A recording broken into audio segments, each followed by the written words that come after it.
One, two, one, two.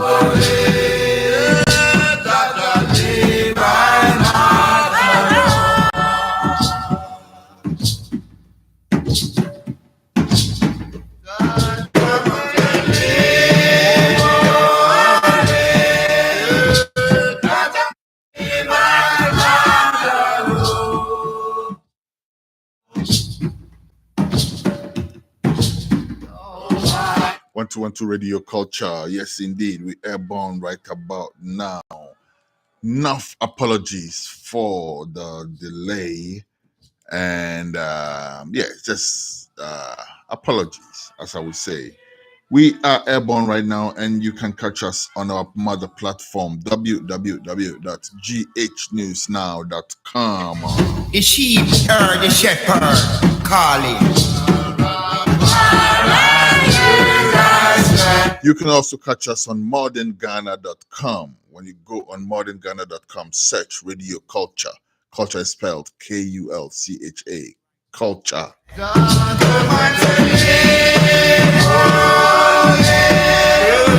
We also are airborne on about 10 to 12 other platforms, including MyTuner Radio for the iOS users. If you want a shortcut to our programming, you get us on MyTuner Radio. But most of all, I would like to introduce you to, if you don't know already, about our app. The app, as usual, is called Radio Culture. Go on the App Store if you're a Google. I said Google. Android. If you're an Android user, go on the Play Store and search for Radio Culture. iOS version about to come out now, but like I said, if you are on iOS, do search for Radio Culture on MyTuner Radio.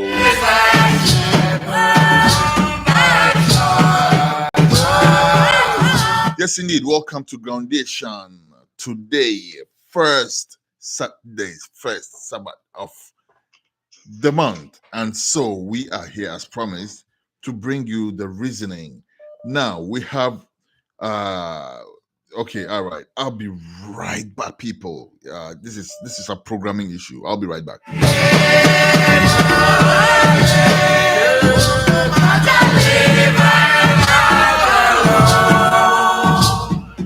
The sheep heard the shepherd calling.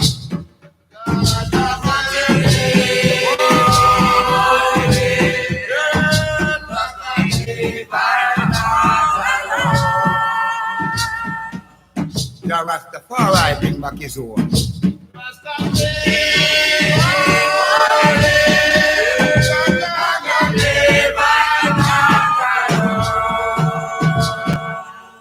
Well, there was 99 in the shepherd's tent.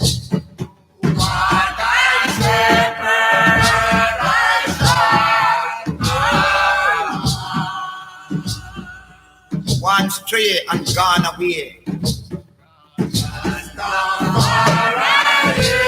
Yes, indeed, people. Thank you very much for holding there for me. You know what I'm saying? So because I'm kind of multitasking right here, and I needed to, go on that short little recess of sorts to take care of that business. It had to do with programming. But yes, as I was saying, please do go download our app. We do appreciate if you do that. And also, it is the shortest way to catch our programming, Radio Culture. And as I also remember saying before I went on that short recess of sorts, I was saying again that we are airborne with the Groundation as it is, as we advertise, as we promised.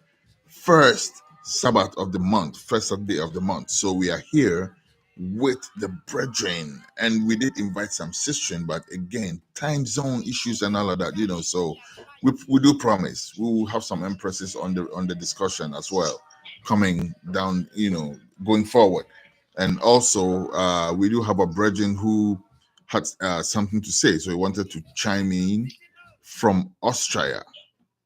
His name is Jah Babzy.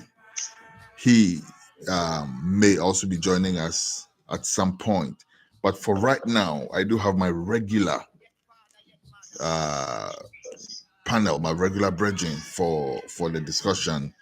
So we do have on the line right now man called FyahSide. FyahSide, and he's no stranger at all to this platform. Of course not. And also for his,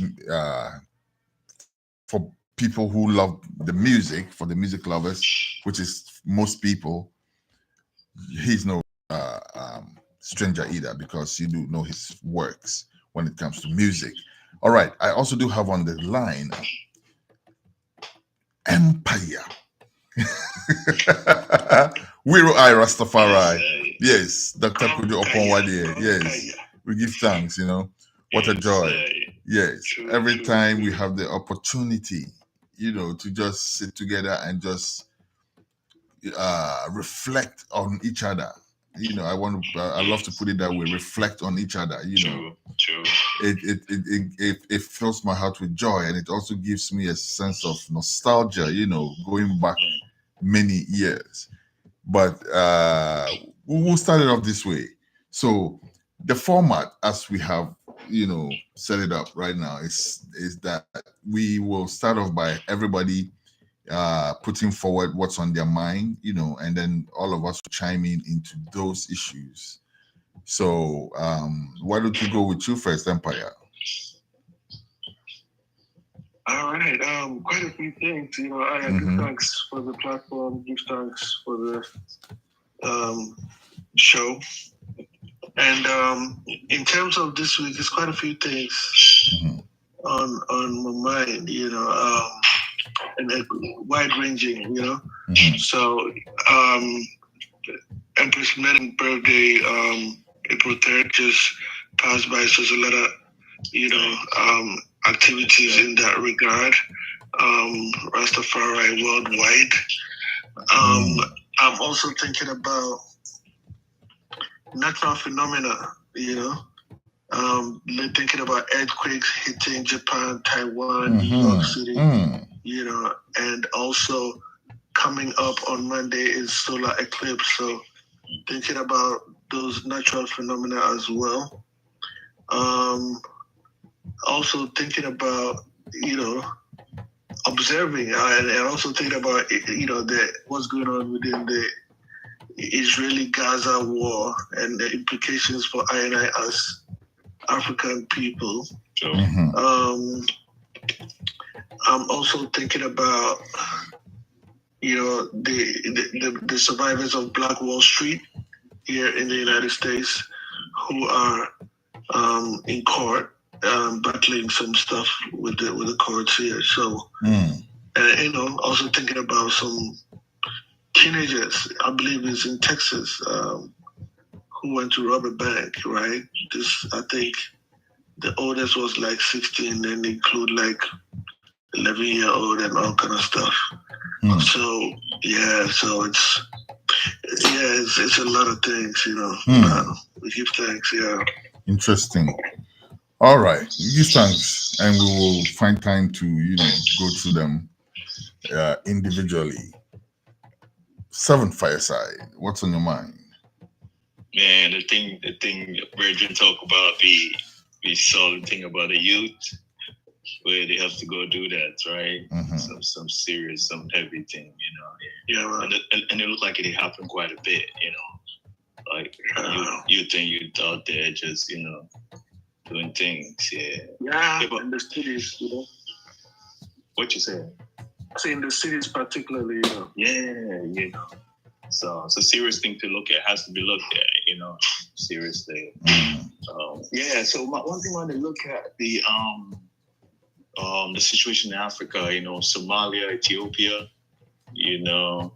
a few things going on there, in terms of, relations like Somaliland and the Punt and Ethiopia and Somalia, that's one thing. And want to also think about the Gaza thing quite a bit, but I always want to think about, places that we know to think about, they're not putting on our radar too much, to like the Congo's situation, the what they say M23 issue, but all the other things really going around it, how it look like things they always be. There's always like we had a standstill since Lumumba in time, right? There's always been a Congo issue, right? Like war in the Congo, why is it so? Why is it still? Is it because we don't know how to handle our business, or is it because there's other things that are happening that we're not paying attention to? Well, we point fingers in the right direction, So yeah, those are some of the things where they occupy my mind and thinking, and then also the party politics thing in Ghana. I'm gonna love make we pun down small, because it's a reality. As Manisi said, I'm all for it to take them seriously. So. Like Brethren say, what go for help some movement or support system, right? And it'd be ideas like this. I mean, if we come up with ideas, then whoever go get in there go have something to work with, things to guard against, things to go for, what do we mean by that role they're playing, what kind of culture. Yes, Nice. We give thanks. And for me, give thanks, yes, I. All right. So for me personally, two major things on my mind, even though my mind has been skimming through, a whole range of other things across the length and breadth of the universe, But and before I go into things that like that, I also want to maybe we should add this, but this should be a separate topic really, because we can't even fit that in here. But I've also been thinking deeply about the mystic of just the sheer mystics of the existence of this earth that we live in. Like just the I don't know any other word to use except to say mystics, because just the way the earth functions, the way food is produced naturally from the earth and all of that, the way the cycle of life, I've been thinking deeply about that a lot, but I think we should, find time to set that as a separate topic to discuss, Okay. Or But- if something you find it relevant, where we talk about something, you can throw them in, because some of these things are all Absolutely. connected, right? Yeah, They're connected totally. somewhere, right? Totally. But Yes. on the whole, I've been thinking seriously about China's drive to recolonize, and I'm using in quotes because China never really did colonize, Africa from then, but because Africa is almost being colonized again, albeit by a different entity, Okay. and taking Ghana as an example and realizing that we slowly but surely the people in government are kind of leading us down a path where they're mortgaging the future of our generations, because if it gets to the point where they're not just taking your mineral resources, but they are also taking your rent and your bills, like when you pay bills, utilities, it's going to a foreign government. That is scary.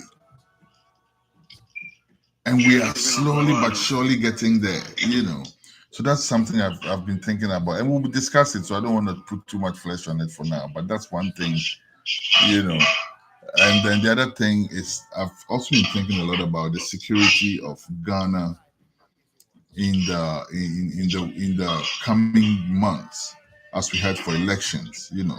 Okay. And this is something we say, and people will just take it for okay, all right, But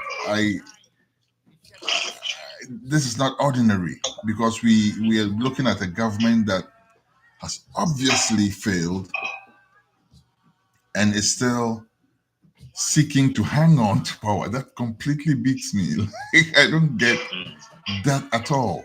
And not only are they doing that, they're showing impudence with the minister of state going to say that we will not hand over government to anybody. Now, Wow. throwing red meat out there to your people, right? And then gaslighting them and giving them whatever, incentives you have for them and all of that. It's recipe for disaster because we also have another group set of youths who are hell bent on making sure that this government does not stay in power and continue the misery that they're in. So I'm also thinking about that, security basically, and if we are even ready to deal with, God forbid, a potential outburst, of rage, pure rage, because there's a lot of pent up rage in the youth them in Ghana right now, So these are the two main things I've been thinking about, and then on the slightly more or slightly less serious note, I've also been thinking about how um, things like Kente, right? Even though there's a whole, you know, everybody knows how they see it and everything. But personally, I feel like if we can take that, even in itself, as something that people use to identify Ghana as a country, right? Or take, say, the mud cloth, which identifies countries like, say, Mali or Senegal, or even together collectively for the whole entire Africa. If you see certain symbols, it says Africa to a lot of people, not just even in individual countries. And these things are being cashed in by China big time, if you know what I'm saying. Because if you want a nice T-shirt to wear, you don't get a T-shirt that's made from Kente. You get some print version of it, which is made in China, and then you also get, um, all kind of things. Basically, even the things that we hold as identifiers as a people are being cashed in by other entities. So I've been thinking about these, and yeah. So just like how the Dutch cashed into the cover industry, right? there you go. Yep. Speak. There you go. Yeah. So I think historically these things have been there. It's just that the people where they played against us, Mhm. where they vary, they do some musical chairs for that. And it's not just in Ghana too, You know that's Absolutely, you know that absolutely. Chronics tune about Saltfish and what do you call it? Chronics have a tune like that about how they want to say that saltfish is the national dish of Jamaica and thing like that. But who even determined that? Because there's a tune like that, yeah. But it's like that. It's like somebody decided to call saltfish Jamaica's And then we just take dish, it and around. everybody just writes along with that, So Yeah. yeah. So that's an important point where I think there's something where they do us with the vibe a lot. If I take concepts where they take for granted, and then trying to answer the question, like the question Brock or Jody put forward, who are we? Yeah. Because if we think about who we be, and somebody come tell us, say, "Oh, this is who you are," you guys, if it is you to do, and then we just take it because that's what's published, and we've been doing that. With a lot of things we're taught in school were like that. Like this is what we are as Ghanaians, right? But where did the idea come from? All right. So Weero, since let's why don't you lead the discussion on the first part? Empress meaning And because we have quite a number of topics, right? So let's try and see if we can make it like uh about 3 minutes each for everybody to just reason about each topic and then move on to the next one, so we can hopefully cover all the topics within the time. But yeah, if you go fit, yeah, please start lead and we can start by you just giving us basically what you've been thinking about, as in like adding flesh on uh generally what you mean, and then we'll go chime in, and then we'll move on to the next topic. Give thanks. Yeah, absolutely. So two things, as Rastafari, celebrating this birthday of Empress Menen worldwide, but also looking at how Babylon uses its media in particular to stifle, particularly I Africans who they find to be, quote unquote, a threat to them. And by this, I mean that, on two separate occasions, Empress Menen broadcasting worldwide. On the first occasion, it was like BBC, NBC, I believe ABC also, on which she was broadcasting. And for those of you who don't know Empress Menen, anyway, I have to say that Empress Menen is the Empress of Ethiopia, wife of Emperor Haile Selassie the first. So during the prior to the war in 1936, and also during the war, she did broadcast to the world. And the first broadcast, the BBC, all of a sudden, as soon as she started to broadcast, the BBC started muffling the entire sound of the broadcast. So, the broadcast could not go, and the sound was muffled. Now, again, on her second broadcast, she decided that she was going to go through Moscow, in Russia, because of the, what had happened previously with the Babylon Broadcasting Corporation. So she routed her broadcast to Moscow. But again, the Babylonians also blocked the signals, even though the following day, all these big newspapers always, the following day, published the entire speech in their newspapers. But somehow, when it came to the radio broadcast, they didn't want to have that here because they didn't want the people around to, the the new world, radio right? was more popular. People would hear it easier. Right. Yes. And then secondly, I think about these things also,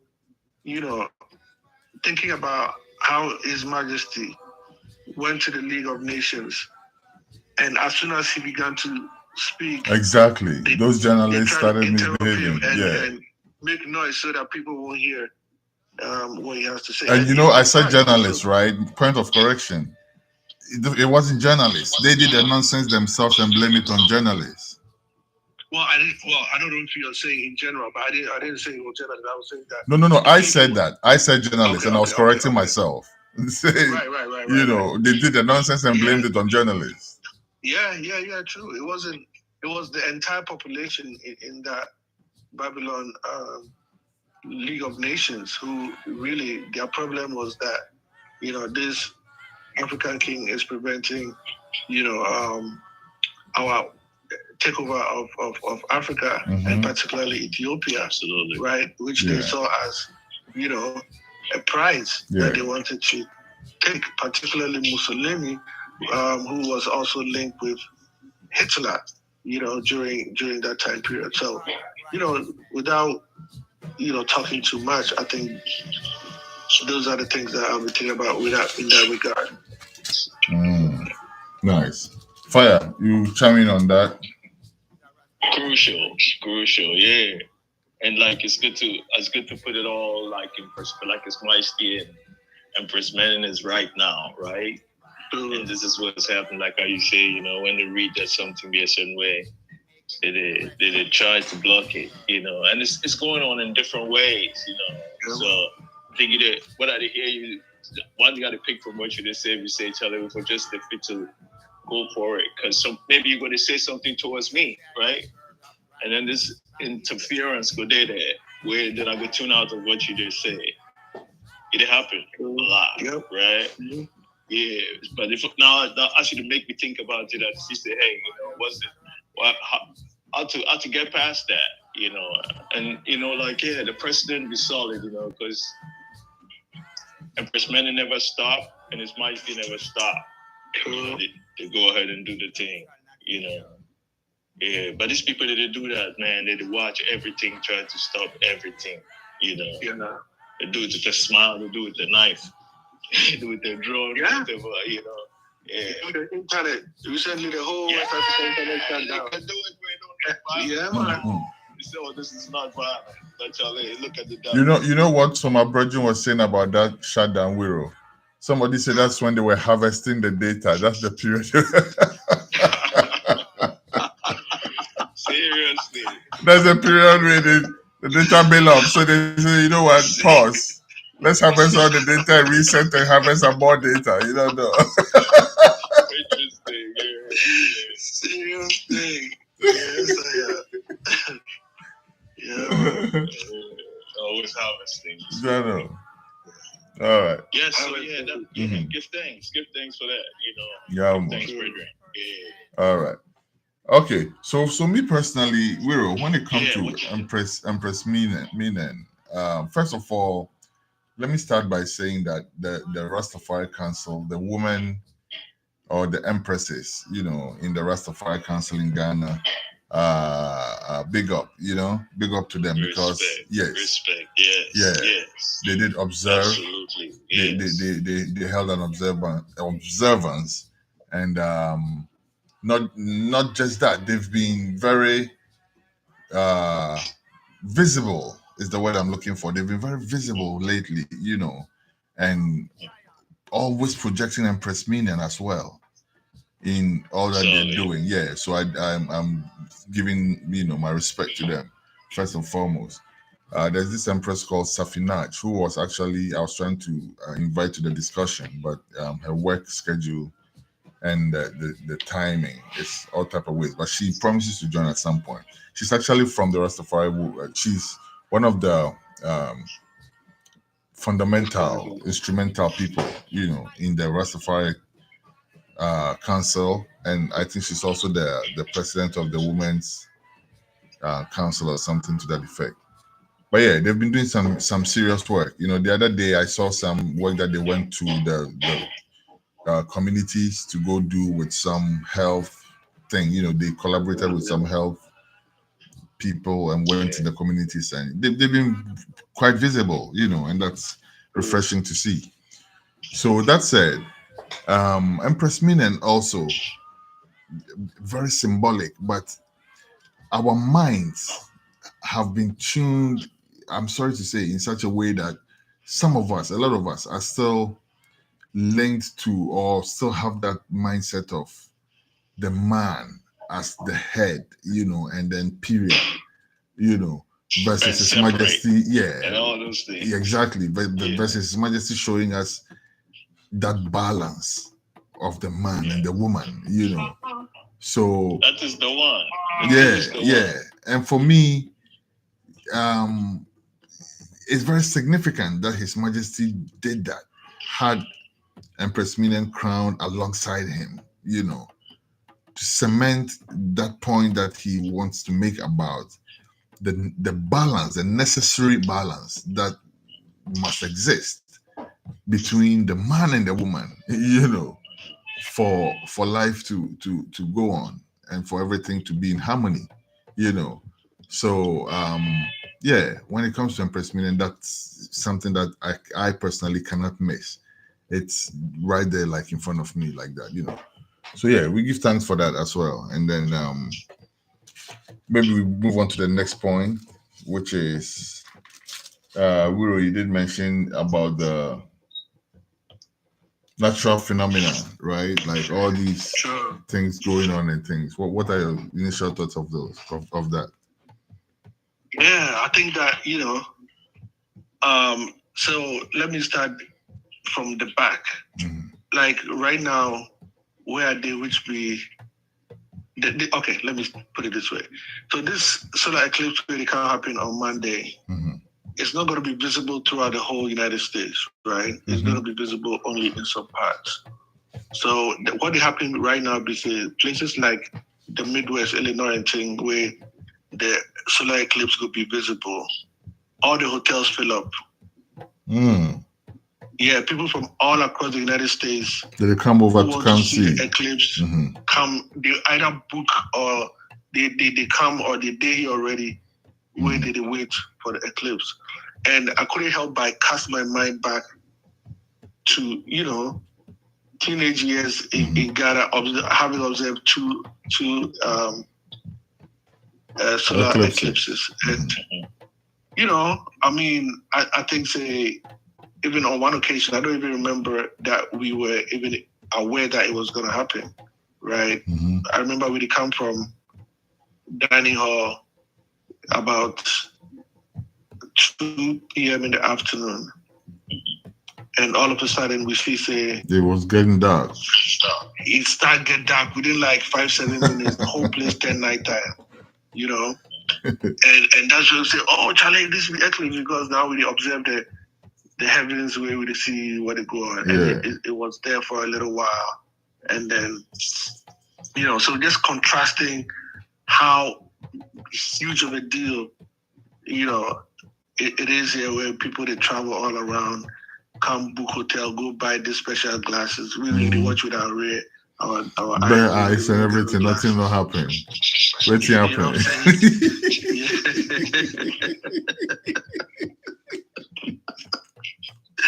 We do watch with our eyes, we do point to the sky. So, but yeah, that'd be the thing. But also, that'd be one end of the thing. The way this whole thing, they cause people to move from one part of the United States to the other just to be able to observe it. But then also like the earthquakes that have been going on, like the first one rocked Japan, and then at the same time we see Taiwan, and then right after we see New York. And from my understanding, New York is not known to be, for instance, a place where earthquake prone. Yeah. Yes. Yeah. So the question needs to be asked. Yeah. First of all, because Babylon has done so much evil upon the earth, most of the things, even if it be natural, we still have to suspect them before we go to the.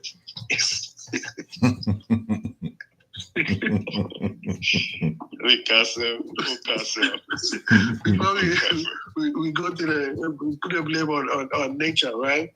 So the question needs to be asked. Is it possible that this is not natural, right? Yeah. I mean, of course it is, right? But at the same time, just thinking about how for a very long time we've been taught that certain areas are earthquake-prone zones and others are not, and we're seeing an area which we've not known to be such a zone, and having this occur in there. So more questions than answers. Come on, yeah, true.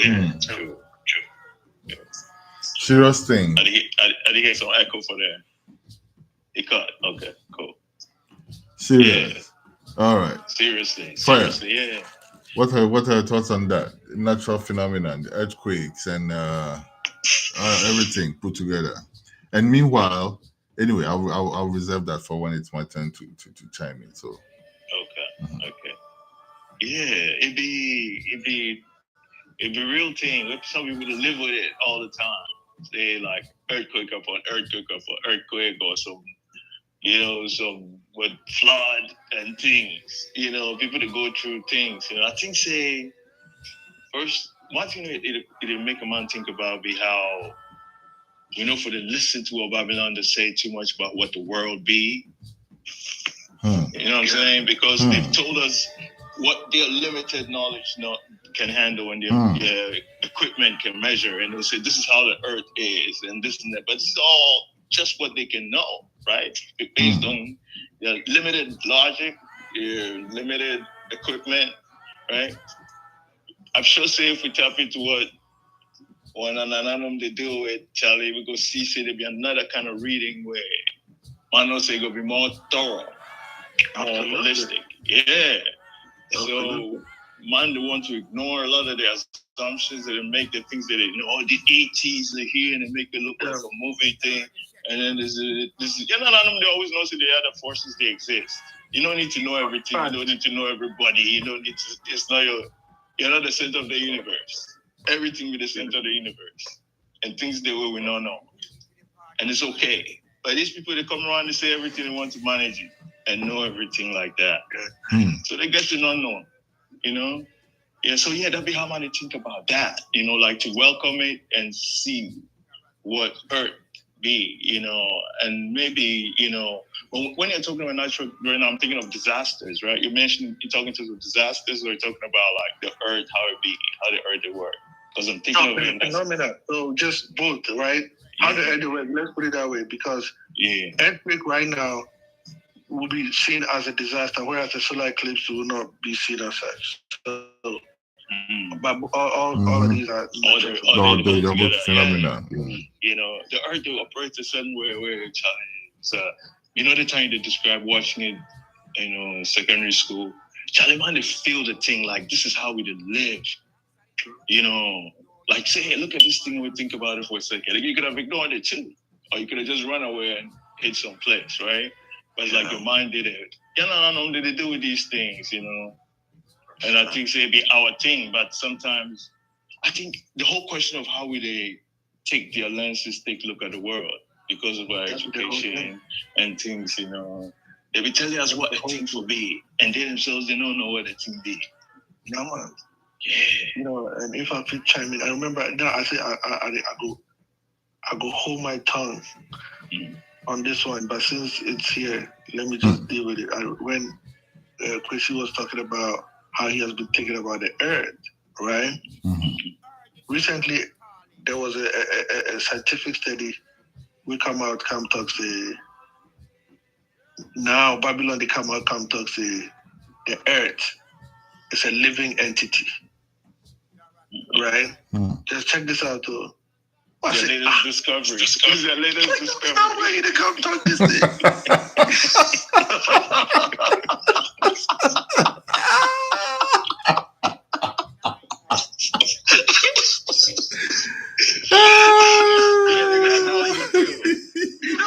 Come make big announcement. These people say water is wet, oh. These people say water is wet. Lay this down from creation. They say water is wet, cry.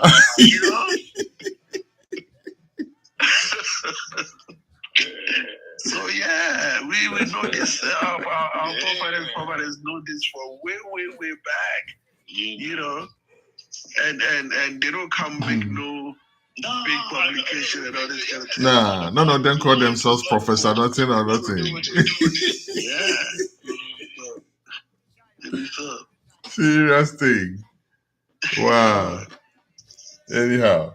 All right. So we were getting thanks for the video you sent. Yes, sir. Give thanks everywhere. Serious thing.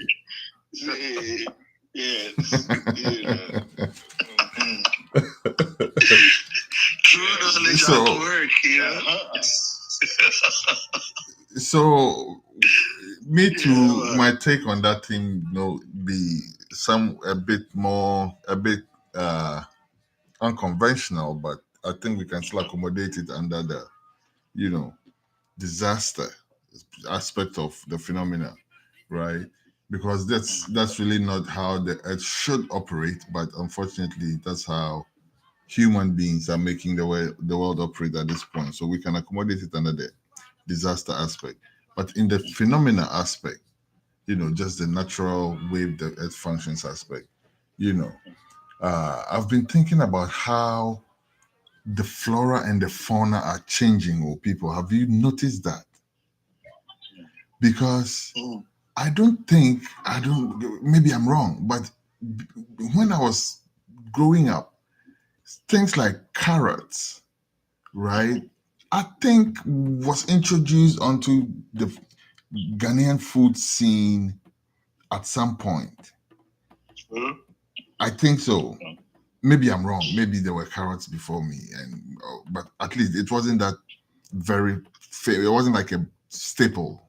It wasn't like a main food item or anything like that. Now we check and see that things like the mushroom, you see the Ghana mushroom, that nice mushroom that way we have, is becoming more and more difficult to find. Even over the rainy season. Yeah. Rainy season, they're still there. It's there in some areas, but it's not as abundant as it used to be. And then also we are finding that some of the food that used to be there, I'm trying to remember some of them. When we were kids, there were certain plants which are even wild that they were not really food. But when we were kids, we were adventurous. We would pick the fruit and eat it anyways. Right. Yeah, there was this thing. Aguna Sodu never was some Adebi had some whitish thing with a black seed in it. Nobody considered that as food, but when we go around playing around, we'll pick those and we'll eat them. For what it didn't even taste that great, but we'll just eat them, And I don't see that anymore. Things like alasa, even alasa crampo, do we have that much alasa around anymore? I just said that be seasonal too. All these things are seasonal, point, right? All these things are seasonal. But to your point, right? I make a cut you small. I say to your point, like if you go to city inside right now, we ask a city kid of today what be alasa, they may not be able to tell you. That's the point I'm trying to make. Right, and that's what I said to your point. But the thing we say in our time, as youths like that was an everyday thing. Yeah. But again, I'm tying this directly to Babylon for moving our mind away from these things and just bringing all this Kentucky Fried Chicken and all these kind of things, Yeah. And artificial snacks. It's a real thing, right? Because Alasan things, those were the snacks, so like so this. Kentucky Fried Chicken in Ghana? Oh, yeah. Kumasi everywhere. But we said we lucky you. Because if you go other African countries, they have McDonald's and all those other ones there too. Yeah. They have all type of different other ones there too. We said we're lucky. I think we only have KFC.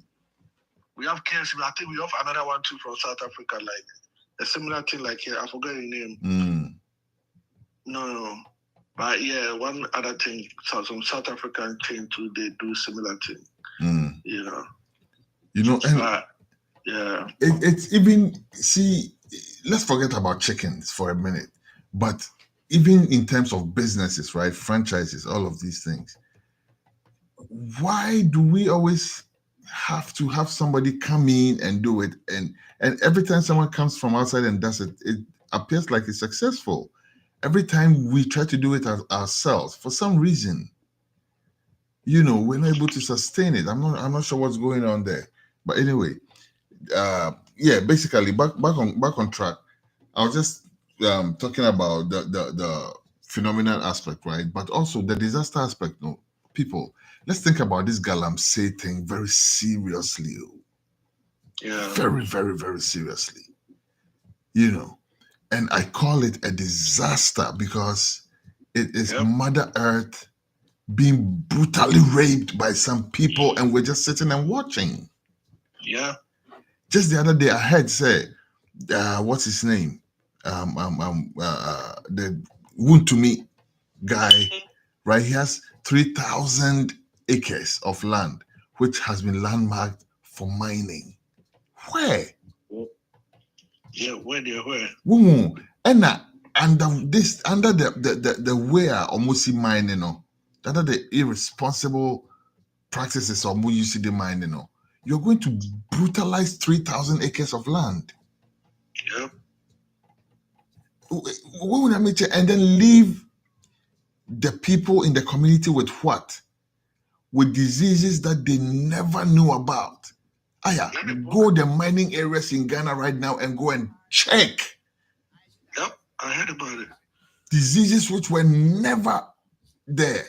But because they're eating what you call it? They're drinking cyanide and they're eating lead. There's lead in the soil. Lead is creeping into their food. There's cyanide in the water. The water bodies are polluted with cyanide. And government keeps signing agreements with people to come and mine, and also giving concessions to their own people to go and do this galamsey thing to mess up the country. It's something we have to be very serious about. Because when I speak of mortgaging the future of the generations, these be some of the things I'm talking about. Oh. Yeah. Because if you live in a country where you can't even drink the water,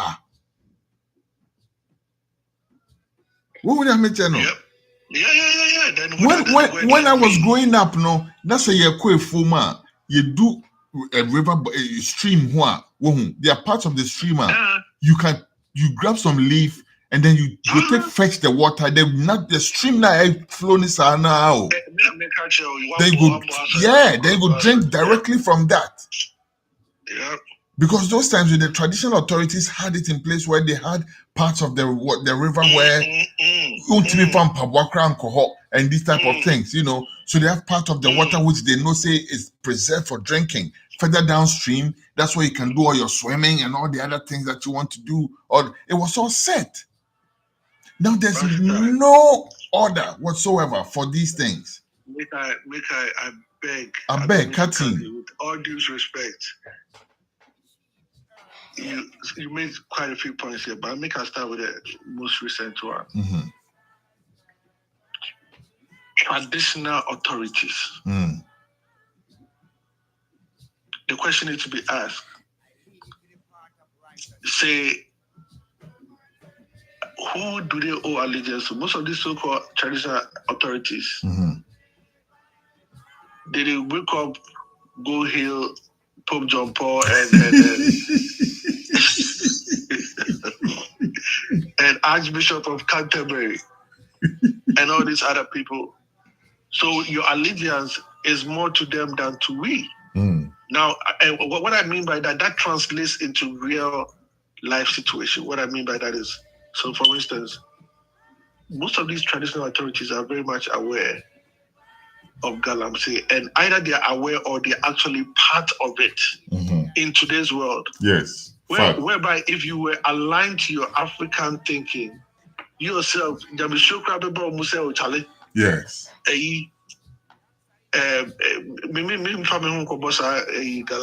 Yes. The Ohabe program in my and that kind of thing, right? So the mindset of our so-called traditional authorities has itself been impacted negatively, so they're not acting in the interest of the people or of the community or of the environment. Now, there's another thing, and I don't hear say we talk about, which is the biggest galamsey of all in Ghana there, which is a corporation known as Newmont. This Newmont corporation, we Ghana go carry come. The distraction with them cause for South America, then things.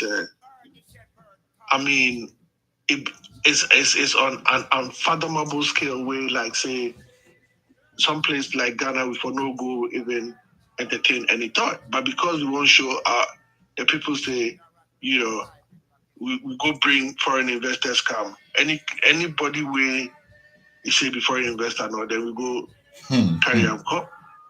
These people, they engage in wanton practices where you have no regard for the environment, for the humans who live in that environment whatsoever. Then my whole agenda be mine and take away everything that you want to take away and just leave the place anyhow.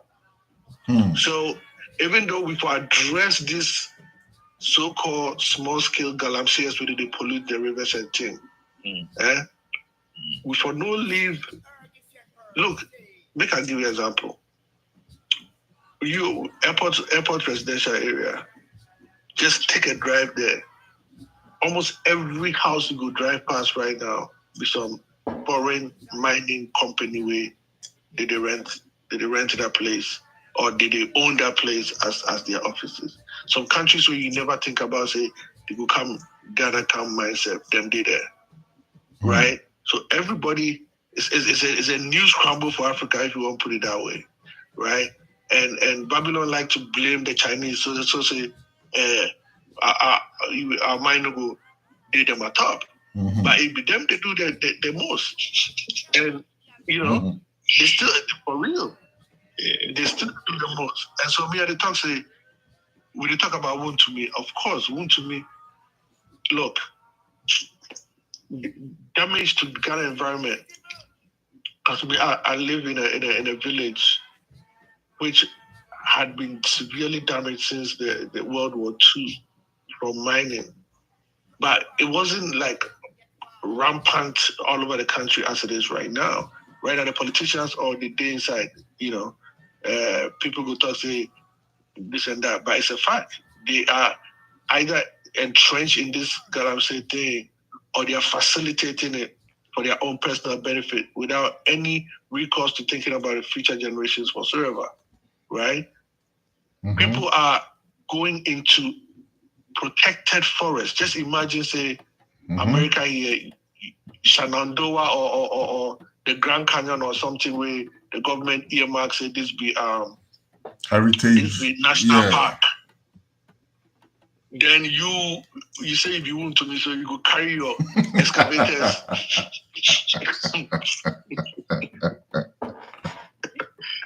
You go carry your excavators, go dig that national park inside. Where you the mind, and then your boss, Ekufuor, don't know the fit talk nothing because you they contribute big sums of money. But you forget the guy where he will Achimota Forest to his nephew before he died. Yeah, Sir John. Wow. Yeah. You take Achimota Forest where we know say if you drive after you come out motorway, the next thing you want to look out for the Achimota Forest. Yeah. You take that, give your. He will if from his village for Ashanti regional, can well that to his nephew. It's extraordinary. Interesting. Yeah. But you know what? Also, Charlie, the conscience of the people to the play into this. Because so far, I don't see anybody rising up. Well, maybe I stand to be corrected. Say that they go on demonstration through the streets of Accra or Kumasi or whatever against galamsey. Even though you don't see it in Accra. I stand to be corrected. You don't see it in Accra and Kumasi because the immediate effect is not in Accra and Kumasi. So it still sounds like a story to a lot of people. A lot of us, when we hear galamsey, we don't see muddy water, right? We still get clean water from the taps and everything. So, but when you go to the areas where there are some chiefs who are like, there was this chief recently who refused that some guy show up with some, who was telling me, wasn't that you, Empire? Some guy showed up with a permit to go mine. The chief tell him, say, no way. You don't know what they talk about because he knows say that place be Nananum poem. In Nananum, there are things there. So you don't know who give him the authority to come there. But as far as he's concerned, there it's not happening. And they sent them back. True, but Empire, check this out though. This be one chief and we applaud him for his efforts. And any other chief or any other person where they resist this kind of onslaught. But the point here be say for the regular rank and file people, I see not so long ago people demonstrating against Ghana's participation performance at the AFCON. Yeah. So if you go demonstrate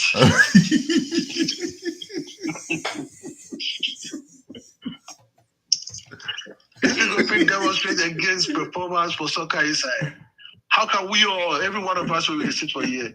We get relatives, cousins, every for these areas where this galamsey thing take place. Yeah. Right? Yes. So we are all directly affected, even though we live in in the cities or whatever. How come none of us they wake up, go demonstrate against galamsey? We talk about for the newspaper inside, we talk about radio talk, we talk about TV talk, but I feel say the level of frustration where we express against Black Stars in the Ivory Coast.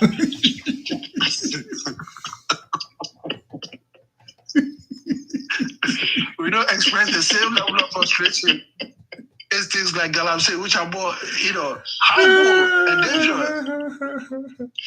Man. Yeah, man. Tell you, Nice. people My people, Seven. my people, I might do other things, challenge. You know, soccer. So can you hear you check? So can you hear you check? They demonstrate. Yeah. Somebody say we did take all of Ghana's resources. Can you imagine that? Ghana's resources we did inside the ground or no? You take them and go give it to somebody for $500 million and give it. Empire. Yeah. The material they talk of, say in perpetuity. People. Yeah. How many of us think about? And nobody said nothing about that. Resources are ours. Nobody said nothing about that, oh. But then did they go demonstrate against, like you said, Black Stars performers? Yeah. So our priorities are all over the place. Yeah. The mindset, Rasta. In fact, most of us don't even think, say, the things we did the earth inside be our own. We just see white man, they come with pickup truck and all this big truck, come carry gold. So we just think, say, it be my own. Yeah. You know? But if we...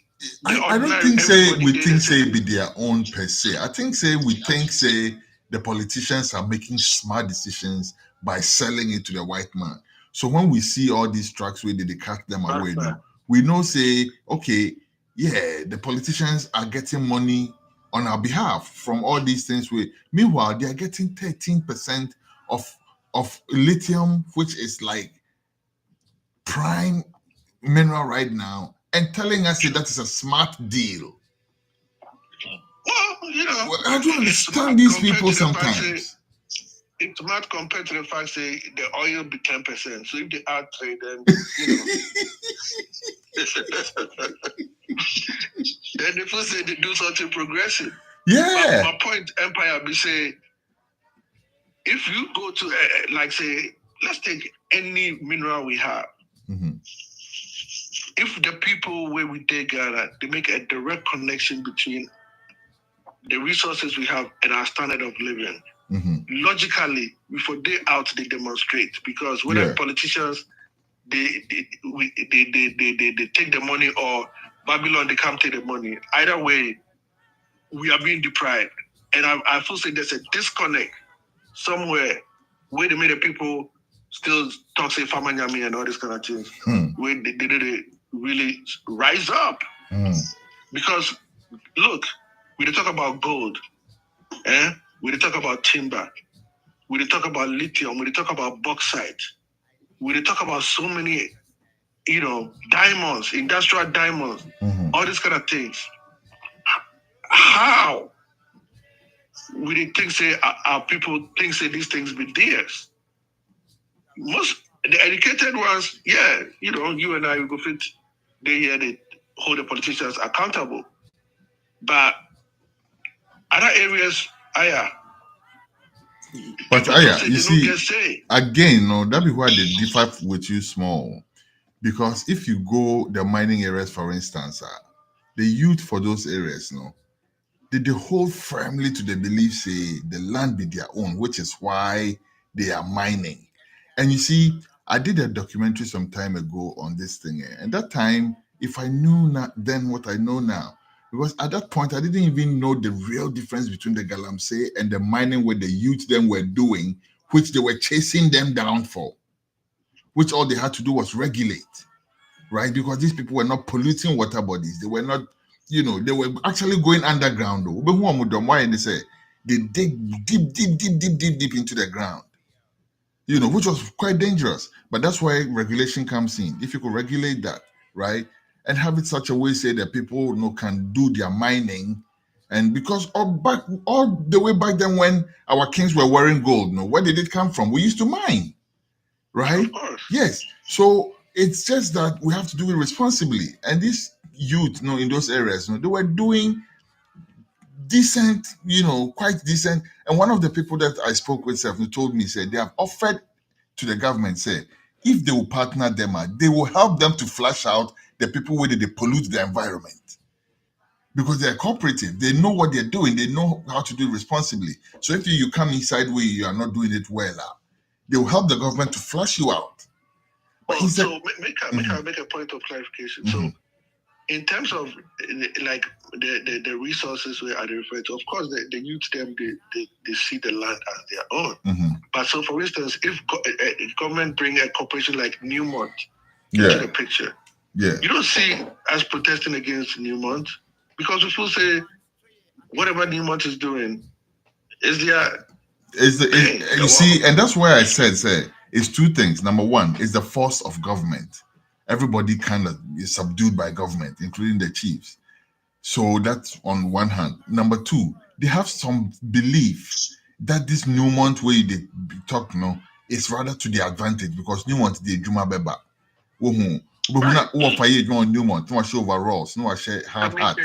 So you go think, oh yeah, look at that. Versus the resources which is living way, all you got was some 6 classroom block, and things like that. Look, make a quick point here.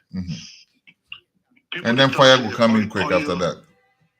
Okay, oil was discovered recently in Ghana. That is not based in fact because Kwame Nkrumah already see this oil a long time. But Kwame Nkrumah sit down and say, you know what?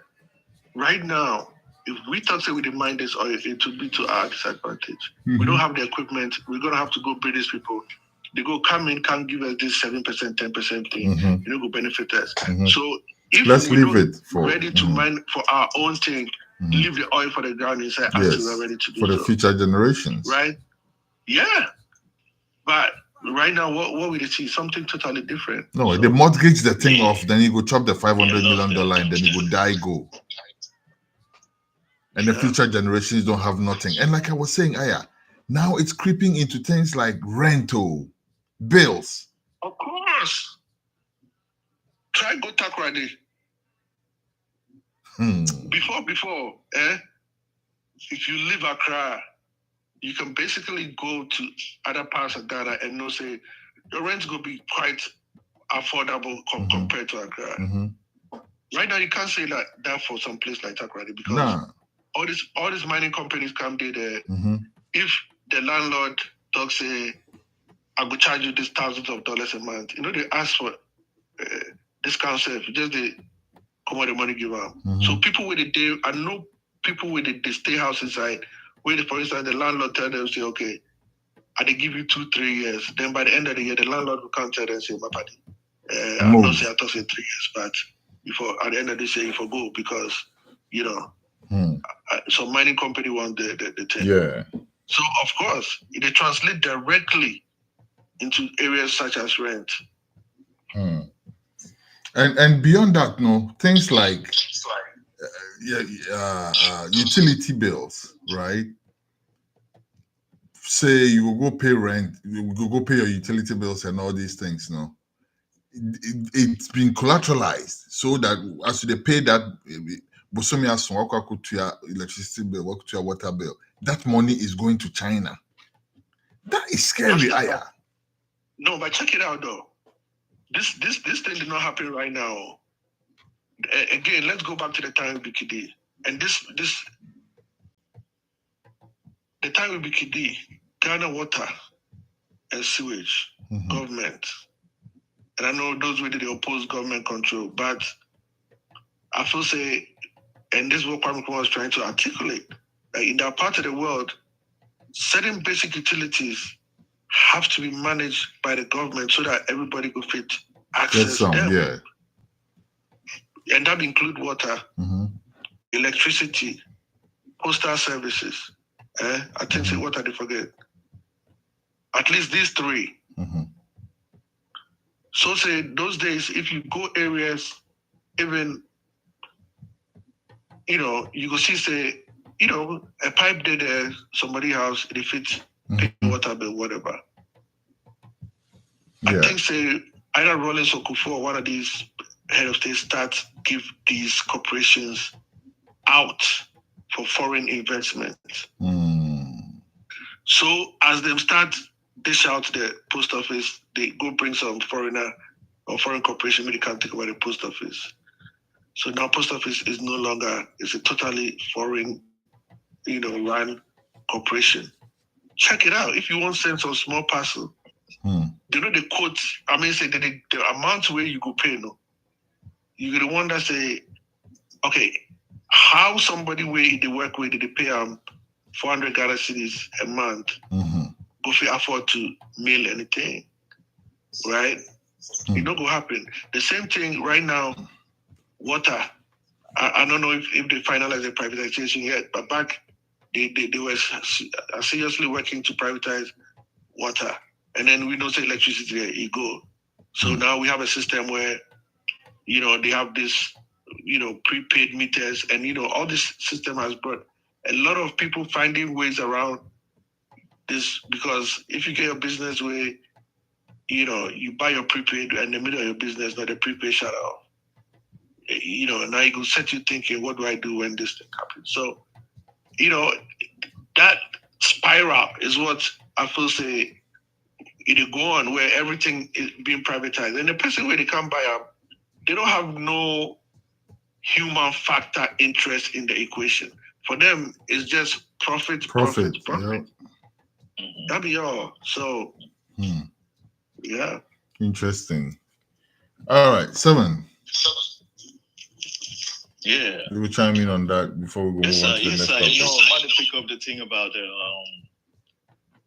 money track, the whole thing. I did think about the money economy, the nature of the money economy, right?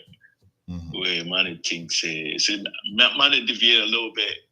I should say, I go finish my point where he was talking, so I did take another angle to this, all right? Yeah, that's the question. Charlie, what's this money economy thing doing? Some Pythagoras approach and things. You say what? I see some Pythagoras approach and things. Oh, Charlie, I don't know nothing about nothing about no Pythagoras. I knew you were going to say that. I'm about to say, I knew you were going to say that. Yeah. So if we look at the whole money economy, right? It's an idea where they tell us about what money for be or what economics for be, right? The modern world is built on that, and we've been trying to play that game, and that game never worked for us, right? So the question I had to think about is say, can't we come up with something? Because this whole money, think about Ghana, right? Like all the coups from Kututu and all the presidential campaigns, any kind of time people they talk about going to politics, the whole thing we say economics, right? Then they go, there's corruption, right? And we they go set it right. Think about it. Kufuor go say that. The Kufuor go say that. Buzia said, I'm not surprised that he go say that. Kutu go say that. Jerry Rawlings go say that, right? Everybody go say there's corruption. And it nothing changed. At least the situation of our people has not improved, right? And it's not just Ghana. Charlie, it's all over Nigeria, everywhere. The situation of Africa now, just about every leader will come go say, and no me say they don't mean well. Some of them do mean well, right? But this is so tell us straight away, say we're dealing with an economics where my father said that too. Economics where they map them a certain way where before us, they make sure say we could be in a situation where we're there inside. So I think the question I ask is, can't we come up with something? Because we dealt with this thing forever. And I was waiting to say, now I'm gonna be upset with you. They drop a small 5 Nkatia between 10 of us, right? Then you happen to get whether you hurt somebody, you go get 5 of the thing, or you get more than me. Then I say, oh yeah, you be the problem. But be there where they drop only 5 Nkatia and they block us up from doing the thing where they do. The way we understand economics, this whole thing about cash cropping, you know what I mean, and things like that. We are on be cool. If you do another one, if you be anything, because it's how the world economics to work, right? And even look what happened to the thing with the top. It's like we produce these things for them, right? Basically, like cocoa or whatever the other one, gold safe, right? Basically, it's like they have to give you clearance, or else you can have your gold if they say no. Kind of arrangement, right? Which shouldn't be the case. And say something like pineapples, right? Now Ghana, if you buy pineapple on the streets to eat, 90% chance you're going to get the ones that have been grown after the models that are exported to Europe. The pineapples we used to have, where we used to cut the skin. We used to have that pineapple skin where we go boil it and drink it like it's it deal with jaundice and all that. I don't do that anymore, no more style, because the amount of chemicals they spray on those things, But the point I'm making is, you see, you don't see the pineapples that we used to have anymore, the ones that we trusted to peel it and boil it and drink it, And it's all tying into the point you're making about the economics, and they determine what you should even grow. And now that becomes what you consume as well. Because that's all you grow. Exactly. And it becomes the way we say this be our national diets. Exactly. See? Say that. Exactly. But man, they think of what in Chroma an idea of economics be, right? Mm-hmm. Where you go say, it be a little bit different.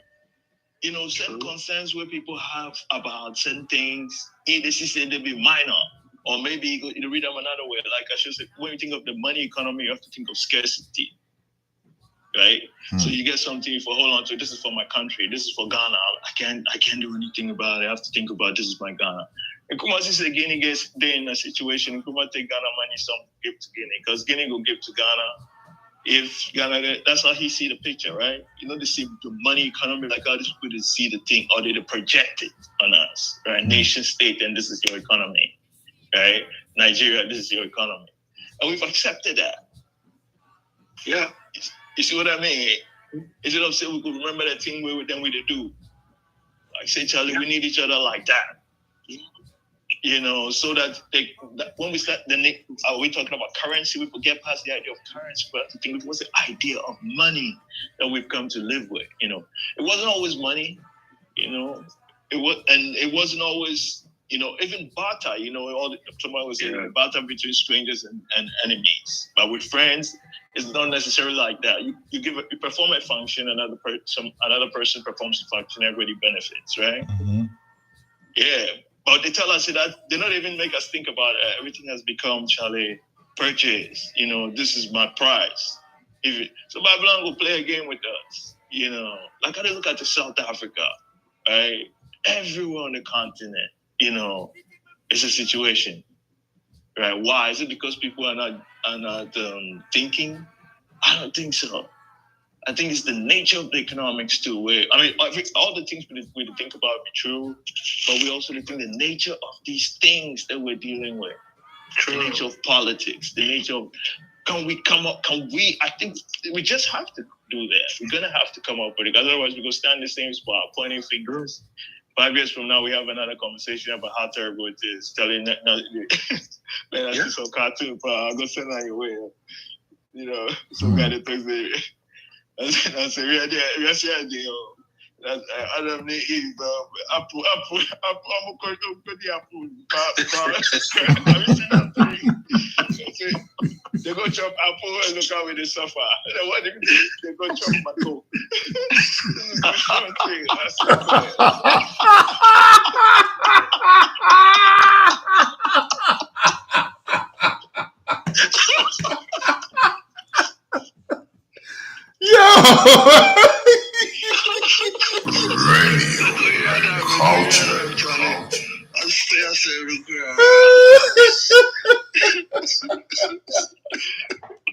Serious thing. And this is tell them time I small money here people talk about life. Like we don't joke, like don't get day, but sometimes I forget about it. Small money people did suffer for Ghana. It wasn't all bliss because of the African situation like that. You know what I mean? So if we put in perspective rather than, like say what we want hasn't happened yet. And it being Kroma they aspire for, be father tell us, say I for be. Look how obstacles they put in father away said.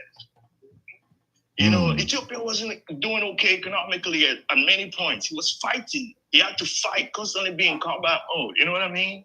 Mm-hmm. Like they cut the world economy in such a way, say it no go work for you.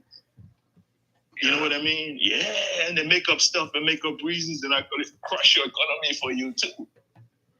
You know, they do that. What they want to do, because it's like they take the way things will be, you know, the way things to be for them, then they post it up everybody else with arms, you know, and we have to go to them for the money. This IMF thing.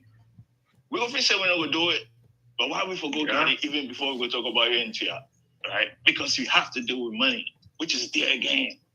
So I think say, you know, out of respect for the next generation and thing, before put energy into thinking of something where there's nothing wrong with that. But if we start now, we'll have something to work with tomorrow, you know.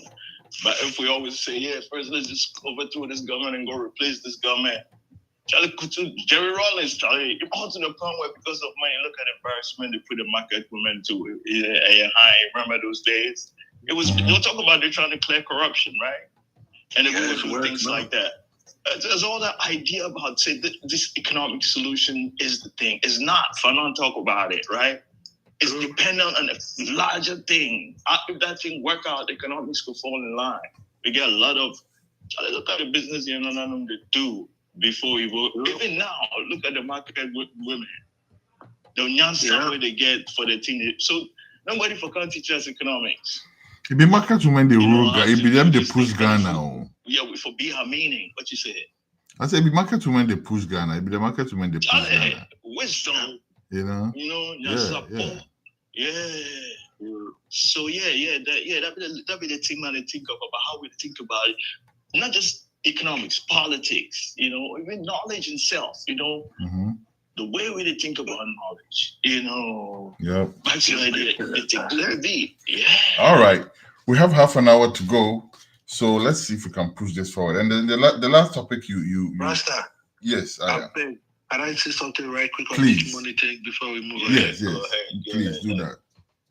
So check this out. This is how Babylon strangle I people. If America need money right now, they just go ahead and print the money. But at the same time, they don't give countries such as Ghana, Ivory Coast, Togo permission to just get up and print money. You see, when you say that's why they have any say so. That's the thing. Yeah. That's the thing. So it's their game we're playing. It is their game. If it wasn't their game, they couldn't have no say so. No. Yeah. It's their total game.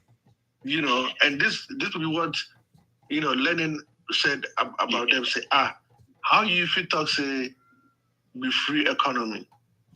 We have people where them data where they give you free labor for hundreds of years. So all that free labor put a segment of the society ahead of those people. So now that you say be free economy, you there's no equity in the system unless you go back to the drawing board and start from scratch and give everybody opportunity. Yeah. Otherwise, there will always be inequity. And it's the same relationship they have with I&I. When they get up, they print their own money. Yeah. They call billions for the TV top, like say some dollar store where they go. And then when your body catch you there, then you forgo their private institution. Because IMF no be no world institution. No. IMF be a private institution. Where they go lend you money at exorbitant rates where they know say the interest if you go struggle to pay for years to come and make you a perpetual slave as a result of that. So absolutely, I totally agree with your point. Say this monetary system as it exists right now, it be their game, and if we know come up with something to either counter that or wrestle ourselves out of that game, it's just, you know, on and on and on. Yeah, exactly. If we do it, you know, because when it's to the youth, them, all those people that cross go Europe and things, Charlie, die and things for the world, for the desert, Charlie. It is because of this thing, you know. Yeah. You know, so much thanks, yeah. And I also did observe how, just like we were saying a short while ago, how our mothers who apply their trade in the market and things like that are really smart and everything. Have you noticed, say, somebody set up like a Gary and beans business, right? There's this place where they used to sell kokonte back when I was back when I was growing up in Aguna Street, way back, way. This one I was living with my grandmother, way back, like my very early years. Recently, my brother went to Aguna Street and he told me, "Say, you know that business is." I'm like, "Hold on there, you know." Couple women. So what happened to the business? It's still there. Oh, absolutely. All these years, they're still there selling kokonte, and it's still popular. People go there and go and chop kokonte and feel good, you know. And we have women who can sustain a business for that many years, and we have a bunch of men who cannot run an economy and with all the resources at their disposal, you know. And sometimes these things, it's like you go to school to get dumb sometimes, because you go to school to learn all the things which let you agree that the economics, according to the economics you have studied, we should owe these people after them raping the continent for so long. You see? Yeah, but to FyahSide point, right? The economics we teach for school is the Babylon economics. Attack. Yeah. Attack. That one never go take into consideration the fact that your land has been brutalized and pillaged for so long. No. This right? is 4 factors of capital. Exactly, and you stick to that. If you move outside of that range, you don't pass your exam. You not be scholar. And somebody gonna feel bad about yourself saying they must agree with that thing. Yeah. Sometimes when they see somebody says something inside, you say, "Man, this is just an some bullshit." Yeah, you know, so you never gonna learn. You know, and so now we understand why Kutu said Yentia, because Kutu was seeing beyond those. Kutu was seeing way beyond those parameters. Yes. Thomas Sankara. Yes. So he was seeing way beyond those parameters. I said, Yentia, because it doesn't make sense. You know, and that's how we should condition the upcoming generation. We should condition their mind, say we have to have a reset of that world economic order. No, there should be a reset. Because until there's a reset, we will never win at this game. We will never win at this game. Like Weero said, your loans are the interest you are struggling to pay. Yeah. Right? How are you going to manage that? Finish pay before they will write some off next week. No, they say another sharp money thing. Yeah. You have to go to them for that. I mean, once you deal, the city is operating on your terms. Be then we already just said a moment ago, right? The whatever money they operate on their terms. What they want to make it happen to your money be what will happen. It be their game, Charlie. We need some revolutionary thinking when it comes to the world economy. Like, what because if we can do, it doesn't matter if the thing never happened before. Because most of the time when you set your mind, the models they see, they be all tied to this, but maybe they have different appearances. But maybe the thing we go need, maybe to look like this thing. You know what I mean? Mm-hmm. Sometimes Sorry, go ahead, finish. Oh no, that's it. That's all. I was just trying to say. I mean, if you get an idea where it feels like it doesn't, say it fits in terms of continuity, right? Like we just had this, so now we are here. But if something hits you, it's okay to bring it out, right? Because sometimes you get an idea where you think, this one, look like anything we see before. But when you bring it out, we go do it. We go see which is like continuity still, but they put us in that place based on our needs, Charlie. All right. Okay. So we have 24 minutes more. We're even pushing it to 2 hours today. But I hope you go bear with me because we haven't even moved on to fire your topics yet. Matter of fact, we haven't even finished Weero's topics yet. Talk about the thing that I talk about the economics. All right. And then the Gaza also overlaps over there though. But you're also talking about Somalia, right? About Somalia and Ethiopia. But before that, since the Gaza overlaps for both you and Weero, let's look at that together, right? And then we will use that to segue into your other topic, and then hopefully, if there's still time, we can look at one or both of my topics, and then we can wrap that up. Wow. So, quick one. Okay. Gaza. What's the reasoning there? Yeah, just something for put the brakes on these guys, man. You know, it's people doing the slaughtering, man. You know, so put the brakes on them. I think the pressure where I'm on for the put on, like the government for the U.S. It make them talk a certain way, you know. But we all see say that the weapons they go through still. But you know, man, you know, like it's my still push a thing, right? Sometimes we say things look like this, but what do we do about it, right? How do we shape the events? We don't just say this how it is. So you know, so it's my push, nudge people, you know. So whatever can happen, where go fish stop that, you know, yeah. But the implications for Africa, most of the time, they see like Sudan right now, black people, right? People are dying there right now, you know, too. But it's never been an issue, right? It doesn't mean that, you know, one is worse. I mean, the Arab thing it's a thing, but I'm thinking of Africa now, right? So the way Africa is talked about is different than the way something that doesn't look like Africa they talk about, you know. But I'm not saying that it's not important. Actually, man always think about how sometimes like they're seeing Africans in them. That's why they treat them like that. Because the white power regime there for Israel, you know. So it's like maybe they'll see like, even now they got some Ethiopians working for them, you know. Yeah, but they think of white power didn't do it, you know. So yeah, so that's how they think about it. Black people is also part of white power still. I mean, despite say them skin black. I love that. Yeah. But you know, to your point, Rasta, coming right quick. I think say, you know, this Gaza thing, one thing we for sure, Chinwezi said the West and the rest of us. One thing we for sure the rest of us be the value of life in this world. Now, what I mean by that is, and you know, anybody where it perish, you know, condolences to their family and thing.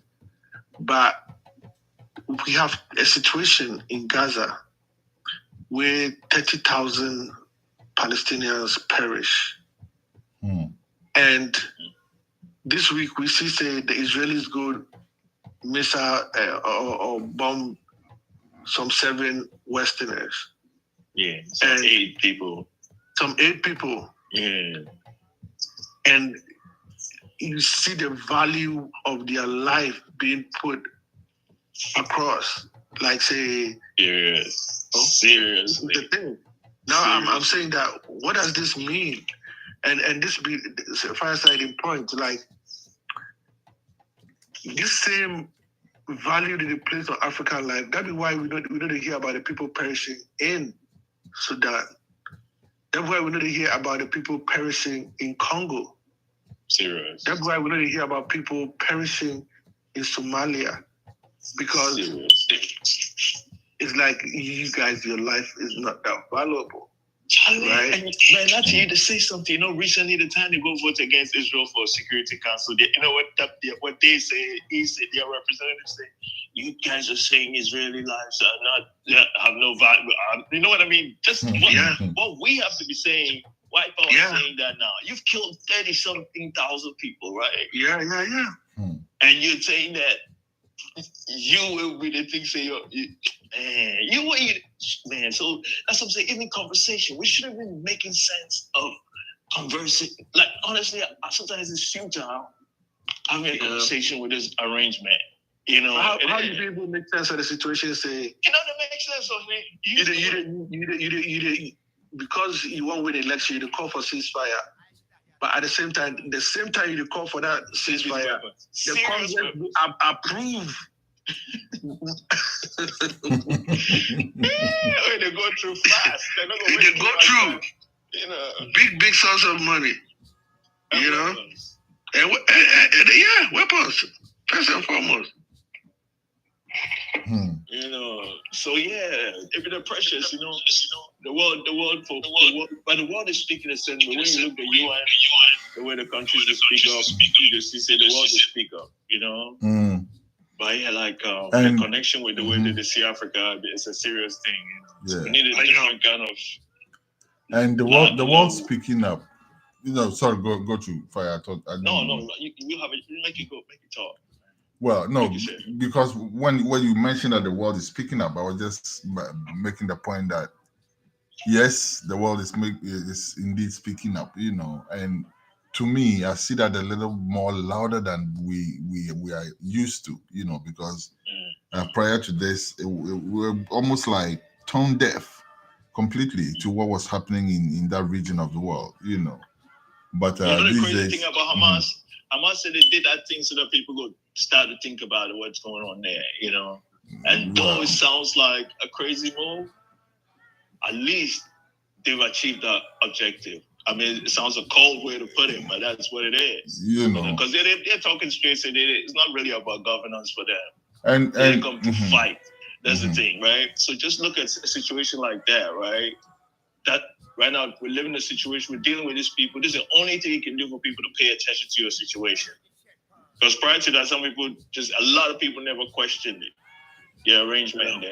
You know what I mean? Yeah. It was like, the Palestinians must have done something to deserve this, you know? Yeah. God's people, Israel, is upset with you. That's it.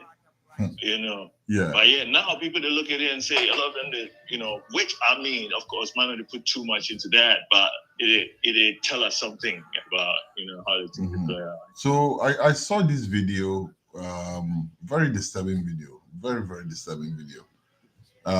Of this young kid, American kid, who I think had served in the army and had been posted to that region, and he came back and was so angry at what he understood as the situation to be that he set himself on fire. You know, and Empire, you see the video? Yeah, I saw part of it. Okay. I didn't see the part. The part I saw was, you know, the sanitized version. Okay. So they showed up to the point where he actually set himself on fire. And cut it off. So, okay. Yeah. I saw the whole entire video. Very disturbing. But you know what I noticed? That thing happened meters away from the Ghana embassy. Okay. Yes. People didn't notice that. But I noticed that straight away because I've been to the Ghana embassy a few times. You know, back then we used to go there to go report and stuff like that. And so I know the environment. So as soon as I saw it, I'm like, this looks familiar.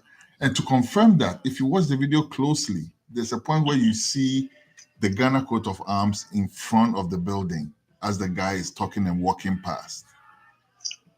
So he just walked past the Ghana embassy, walked a few yards down the street and set himself up on fire to protest against what's going on in that region of the world.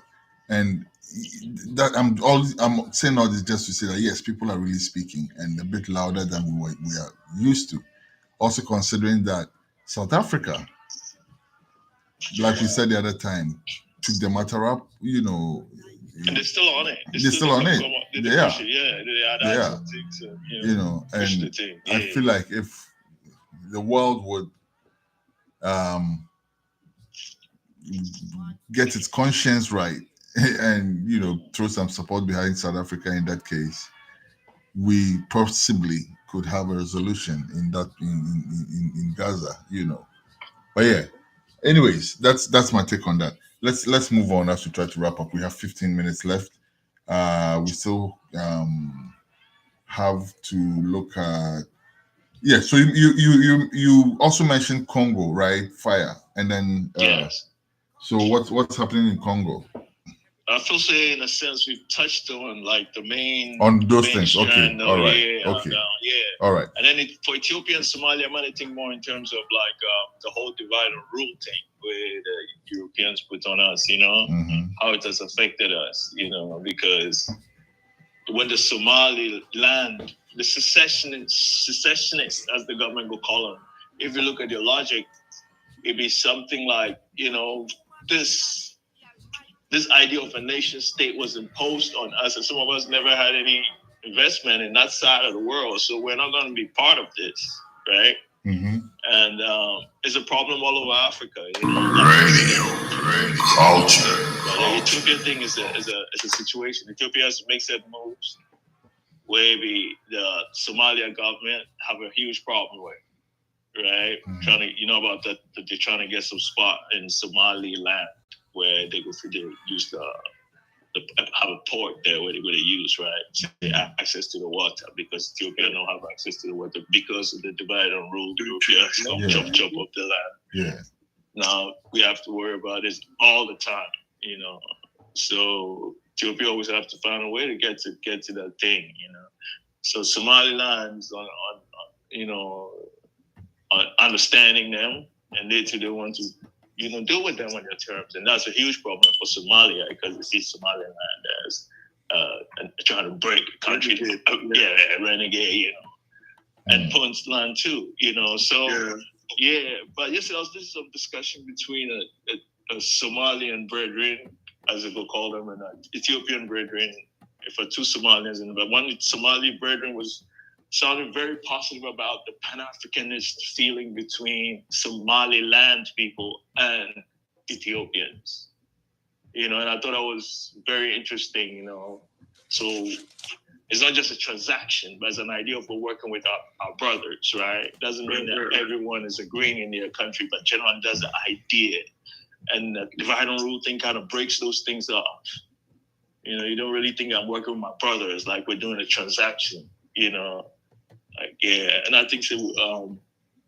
It'd be a tricky one because right now Somalia is threatening to make some crazy moves. Already, last week over how they kicked out some ambassadors, recalled theirs, shut down some consulates and all that. It's yesterday or 2 days ago, So things are not looking good in terms of the outward things, but I know some of these problems. And the Somali guys, they said when he went over to Ethiopia, like last month, he was leaving this is a report he gave to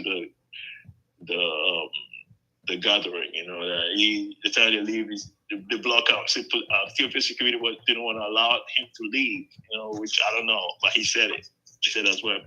So it looks like there's something going on there, and Mali thinks that the divide and rule thing is really playing into has serious ramifications, see how the things the Ethiopian leader to do, or the things His Majesty had to do, His Majesty had to have situations like that too, and how it was, it's just thinking about the divide and rule affecting us all over the continent, it's a major fact, and how to think of another way of having things arranged, because the idea of the nation state where we get is very problematic,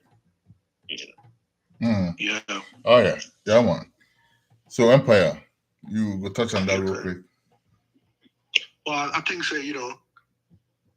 we need, as African people, we need more of looking at working as brothers and sisters, more of like looking at ourselves in isolation and only relating ourselves to the West and defining ourselves by their standards. Absolutely.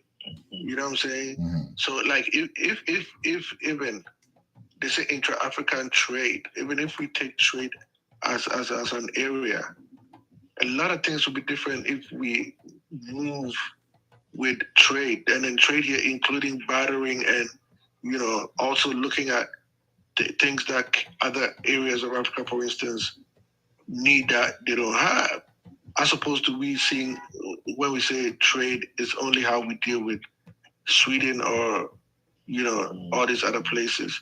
So I think in terms of looking at it from a Pan-Africanist perspective, where Somaliland says, okay, the Ethiopians, our brothers, they need some help. Make we, try to create a situation which will benefit them. I think is worthy to be emulated. But and at the same time, I think it raises a serious question. And this question also comes back to what we talked about the last time. Who are we, right?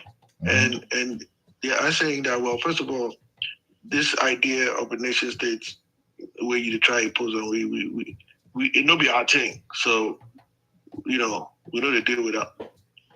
So the question for be, what be our thing? And exactly. And then we go there. We just go there, We just go there, So. But we don't stop to ask those questions. We just say, this is what we have. So we put all our energy into this thing. Don't be afraid one, No. But I personally feel like those be lifetime questions. So because to be honest with you, if you take Ghana, right, and you take even some of the things that people consider our culture or whatever and all of that, and then you say, okay, what is our thing? Is that our thing? Some of these things, personally, it's not my thing.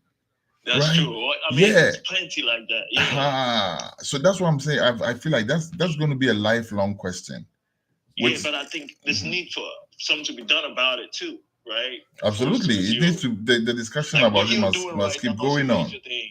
Yeah, like what you're doing is major because you're affecting our sensibilities one way or another. The way we feel, the way we think, right? The way we ultimately, the way we go think and behave, right? Like you're putting things on our minds. You're directing our attention to things, right? To make us feel. So things they happen, like people are doing stuff, Adrian teaching, things people. But I think if we just tell ourselves that these are the things we're doing so that this, we shouldn't be disconnected from. We shouldn't be like, oh yeah, by the way, we have this thing, These are the things that compel us to do what we do, right? So, all right. Yeah, it's gonna take time for us to have results and everything, but these things, asking us those questions, how can what we're doing be done in a way where it will really suit us, versus what can we do with the template where they give us? All right, give thanks. So we have about 6 or so minutes to bounce. Charlie, you forgive us one of the things you to talk about because I think we should spend the last few minutes on that. And I was also thinking about Haiti, but I think we should there's a lot going on in Haiti, and I know I already put out those 2 topics, but let's spend the last few minutes thinking about Haiti, because to me, Haiti is iconic. Haiti is a country that represents, for me personally, as a Black person, it does more for my pride than a lot of other things. To think that a group of people were able to, at that time in our history, carve out a country that resisted Napoleon Bonaparte. Please. Yes. If I can make a quick point of correction. Please do. Haiti not only resisted, it defeated and humiliated. And I love the distinction between resistance and defeat. Yes, humiliated. It's easy to get stuck on resistance. Yeah, go ahead, Aya. No, I'm just saying that thing you make, we can talk about it later, develop that point. It's a difference. Our struggle has been limited to resisting. But they're telling us that you can go that, you can take it through, Yeah. It shouldn't be stuck at resisting, Charlie. No. Haiti went beyond and defeated simultaneously. At that time, the number one, according to the Babylon, the number one army in the world was Napoleon's army. Yes. Haiti defeated and Navy that. too. And then Haiti defeated the Spanish people. And then Haiti also defeated the British people all at the same time. Look at that. Because they're using another way of thinking. They're not trying to use what you put in template. No. They do something with it, they work for them. And this is what Babylon has been punishing Haiti for after this all these days. To the point, and the sad thing for me, Aya, is that Haiti doesn't seem to recognize what it stands for. I think they do. I don't think so, Aya, because if you look at all the violence going inside Haiti, if you look at the quality of leadership over the years, Charlie, that's the problem. That's Babylon doing all that stuff. That's what I'm saying. I don't say don't worry about that, but I'm interested in, for instance, the people with the rise up recently, right? Where these people, where they go call them like what? Gangs. Yeah. Yeah. They're political. Absolutely. They think about the situation. They're not gangs at all. These are political movements. That guy, what's his name? Barbecue. Yeah. The other people in the picture. Yeah. Yeah. Where did they do that? Did they do their thing? And I think did they think about their country? They think about their people. When they're going up against the world, more or less.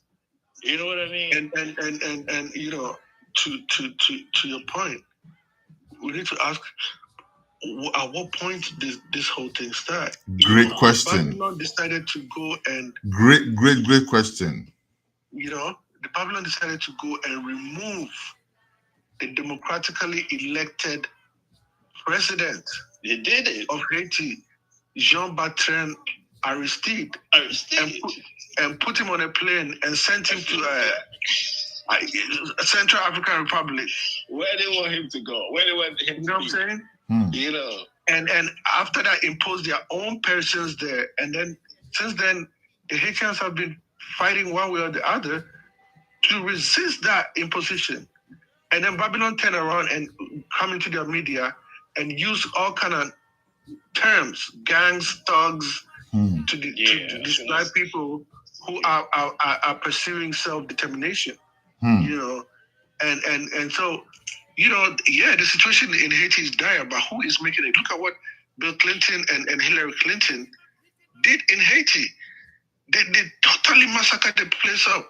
And this is the result of this situation. So right now, what is going on, which unfortunately, Kenya was trying to go get involved. Unfortunately, Rasta. Yeah, because your brother, they fight for in independence, in freedom, and because you are having an economic downturn in your country, you could go take some money from Babylon and then I agree to send your police and your forces down to Haiti. Now, the thing was so unpopular in Kenya that as soon as the Haitian president resigned, the Kenyan government come and announce, the thing said, since the president resigned, they will put their thing on hold. But why even entertain such an idea? Just because Babylon asked you to. And because Babylon says, number one, when he tries, right now their troops here is so outstretched. They're fighting in every part of the world you go think about. And so they don't fit send troops from here to Haiti. And secondly, going to be very unpopular for here. And then, the United Nations will go fit count on to get to the go Haiti, go mess up. Basa. Where everybody go. No one see what them they go do for that. Yeah, nobody wants to see them for that. So now they go, and this is the same tactics Babylon was using in colonial times and in pre-colonial times. Yeah. Look, when there are many instances we could think about this, and I will give only one instance for here. When Babylon, for instance, was fighting the Asante people, and realized, boy, when they bring the British troops and those kind of things, they don't fix it up. What do? They go carry people from northern Nigeria. They go carry people from northern Ghana, carry people from Caribbean, and come and say that be the British Army, come fight your own brother for here. Meanwhile, we all know say, that'll be the case. So it'll be the same thing where they do for here. They pit you against your own brother under the guise of something else. Yep. And so they try to use the Kenyan people to go fight, their own brothers for some peace. In the name of bringing peace. Yeah. Why you won't bring peace? While you orchestrate the war at the same time. Thank you. Thank you. All over again. Anyhow.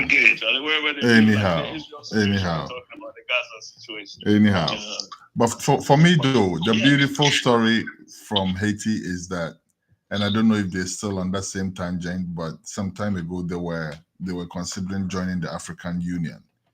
They punish them because they're African.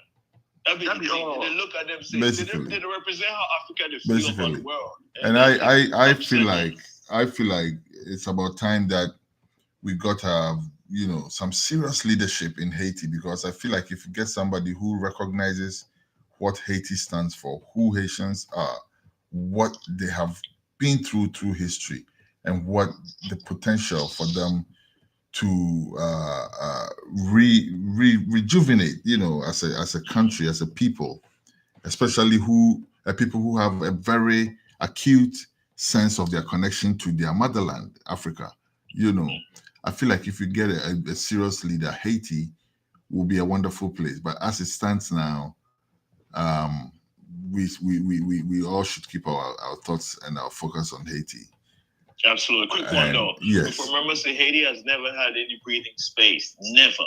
No, There's never been a time where it's been okay in Haiti. Yes. It's been right from punishment after inception. punishment after punishment. Right after from punishment. inception. Yeah. So Some of them so covered, some of them overt. Yeah. Sometimes Haiti had to pay yeah. huge sums of money to France for defeating them. Yeah. I can imagine.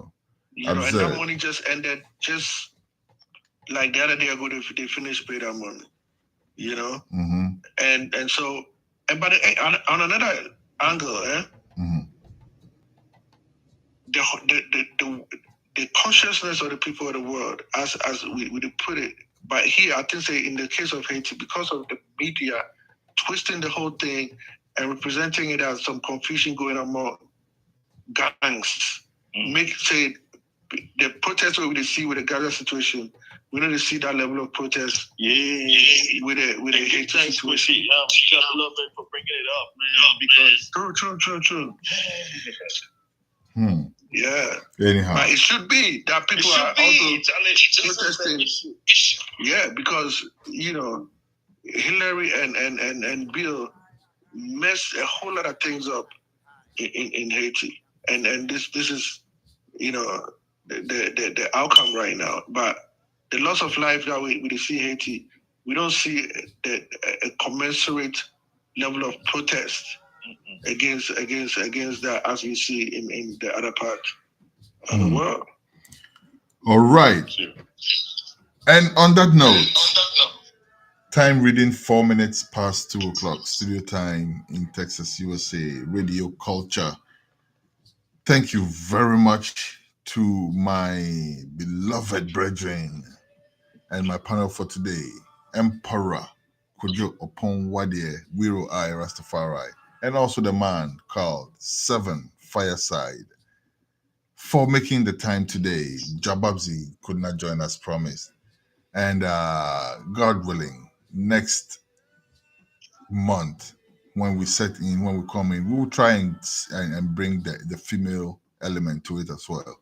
We have more time now for the empresses to prepare, right, so that they can balance the work and the thing, because that's basically why we couldn't have the empresses on today. But anyhow, thank you for doing the listening. And as I did say, please go and download the app. The app is on the App Store. It's called Radio Culture. Culture is spelled Kulcha. Yes, if you're listening on our mother platform, we thank you. If you're listening on Modern Ghana, thank you very much. If you're joining us on social media, we're live on YouTube. Thank you very much. But most of all, what we need for you to do to help our work to go forward is to download the app. Please go to the Google Play Store and download the app for us. We need as many people as possible to do that, and that will help our operations to move forward. Thank you very much once more, and we will see you next month, first Saturday of the month, with another topic and a refreshed energy. Give thanks, one and all. My name is Chrissy Esonbaku, or you can call me Jah, beloved anointed. Blessed love. I'll give like 30 seconds each of my brethren to just round up, and then we will be out of the studio. So who's going first? Just a quick, quick word. 7, you go first. Charlie, give thanks. Just giving thanks. Give thanks for what you're doing. That's it. That's the main thing. Bless. Selassie, Rastafari. Yes. Man. Emperor. Give thanks for the platform to engage in sharing these ideas and sharing thoughts and sharing reasons. Give thanks. Yep. What a joy to hear the utterance of Emperor Kojo Oponwadia and 7 FyahSide. Like I said, until next time, one love every time. Blessed. Out like a light.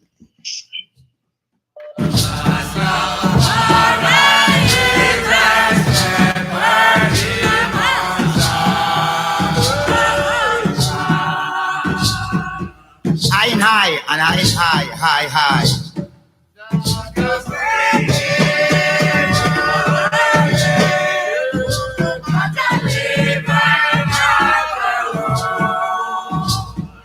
The sheep heard the shepherd calling.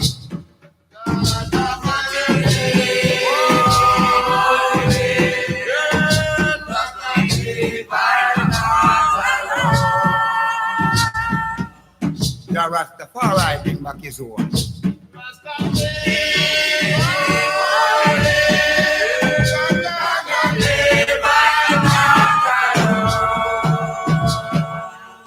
But there was 99 in the shepherd's tent.